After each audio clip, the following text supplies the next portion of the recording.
பொது அறிவுக்கான திருப்புதலில் வரலாற்றின் உடன்படிக்கைகள் பார்த்துட்ருக்கோம். பேலன்ஸ் பார்க்கலாம். மங்களூர் உடன்படிக்கை 1784 இரண்டாம் மைசூர் போர். ரங்கப்பட்டின உடன்படிக்கை 3ஆம் மைசூர் போகிறப்ப 1792. பசின் உடன்படிக்கை இரண்டாம் பாஷா ராவுக்கும் ஆங்கிலேயருக்கும் இடையே 1802. அமிர்தரஸ் உடன்படிக்கை 1809. நாக்பூர் உடன்படிக்கை 1816.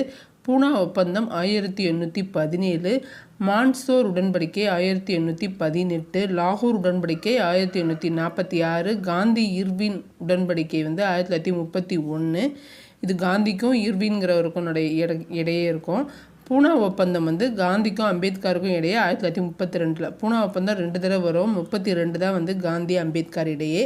மணிலா ஒப்பந்தம் 1954. மிசோரம் உடன்படிக்கை 1982. நன்றி, வணக்கம்.